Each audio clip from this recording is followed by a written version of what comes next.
What he said, he owns a car. I was really impressed that Nate owns a car. Like, of all the things that he said up here while he was up here, that he owns a car was amazing to me. But then you were getting it right. Now I'm confused. All right. So I'm here to tell you all about my dream. You all want to hear about my dream? Yeah. So I was sitting on a couch. And imagine you're in Dreamland. It's Dreamland, so it's a little weird. Okay, and so it's like hazy, but I'm getting details. There's details I remember. There's like light coming in from a patio, and everything was blue. There was like blue walls, blue trim, blue ceiling, blue TV, blue shag carpet, blue couch, blue house. Don't look up the song about blue houses. So you're getting the idea that there's blue going on, right? And Dwayne "The Rock" Johnson walks into the room, and I don't know what he's doing there, but he looks at me and he says, "I'm tired. Would you like to take a nap?" And I looked right back at him and I said, "Watching you makes me tired. Of course I want to take a nap," right? Because that's what you say to Dwayne "The Rock" Johnson. So that man walked over to me sitting on the couch and he put his beautiful bald head right in my lap, and we took a nap on the couch. And I don't know what that entailed because that's where it gets hazy. In Dreamland, I don't know what was going on there. So things happened on the couch, but then for me, it just fast forwards to another part of the day in the house. Okay, another part of the house. I don't know what's going on. So fast forward in Dreamland. And here's some more details, right, of this dream, right? So I'm down in like a furnished basement. There's concrete floor. There's rugs on the floor. There's wood paneling. There's like this musty smell in the air, and a card table. There's a card table over there. And my dad's sitting at the card table and he's shuffling papers around. And I didn't think that this was a dream until I saw my dad actively participating in my life. Dwayne "The Rock" Johnson and I took a nap on the couch. My brain was like, yeah, that's cool. We're okay with that. And then now I think this is how I segue into lucid dreaming out of trauma, is to dream about my dad being there. Like, that might get me places. So, my dad and I have kind of a weird relationship. Whenever we talk, it's very syrupy, sweet, like wisdom. We don't talk a lot, but it like mean things, right? And so like last year, I called him for Father's Day, and he was really excited, to hear what was going on with me. And I was talking about making a decision. Like, I didn't know if I wanted to or not. And he's just like, oh, you'll cross that bridge when you get there. You don't have to make a decision until you get to it, which is good dad advice, right? Very solid dad advice. And then, like a few days later, so like he thinks about things. He has this wisdom to pass on. Very dad thinks. A few days later, I called him back, and he said to me, "I like when you call me because I like the sound of your voice." That's like, darling, right? That's really good dad stuff.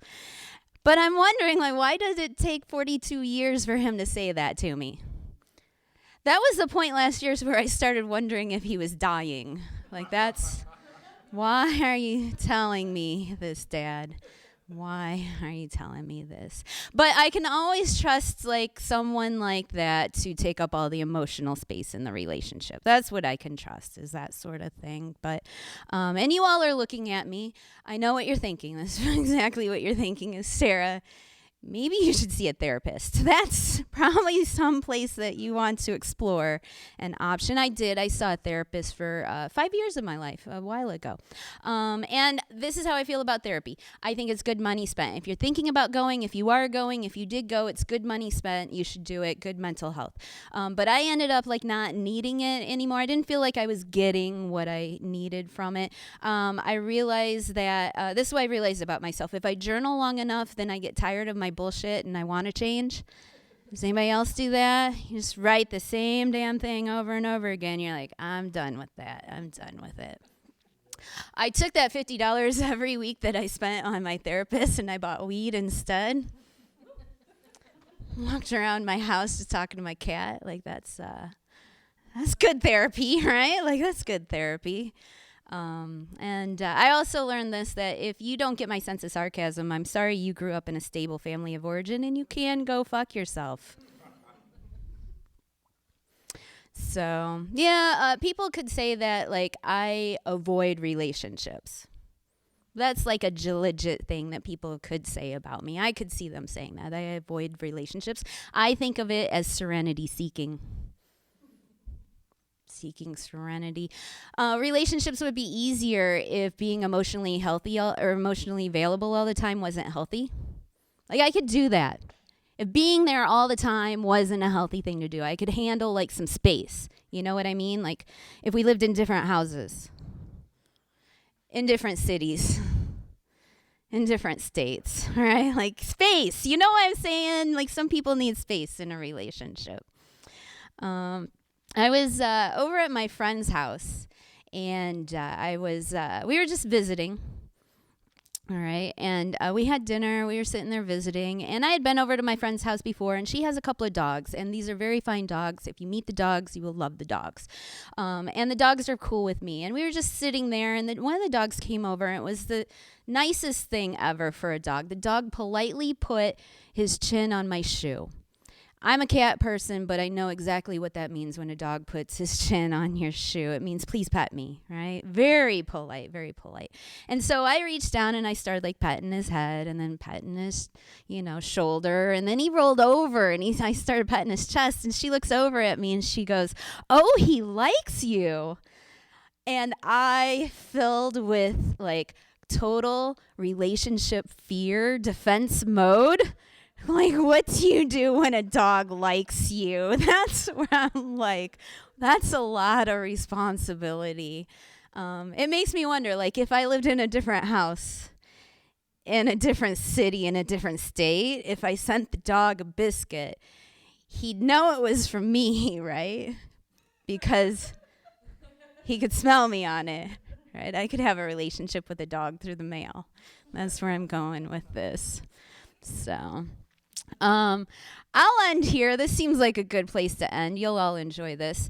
I'm not from around here. You might be able to tell from my accent. I know I have an accent and people make fun of me for it. It's whatever, right? So I'm from Central Illinois, and I moved here in my car. I'm a minimalist. I don't like owning things, and at that point it was really freeing to narrow everything down in my life into a car and then move to Seattle. That's how I did that.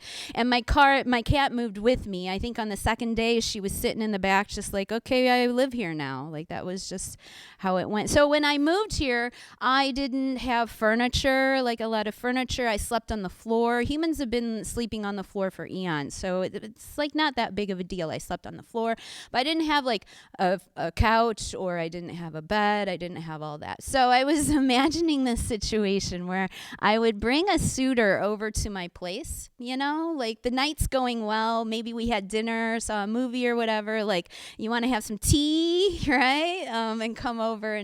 And I was looking around my apartment. I realized at some point a suitor would come over and realize that I don't have a bed, or a couch, like at that point.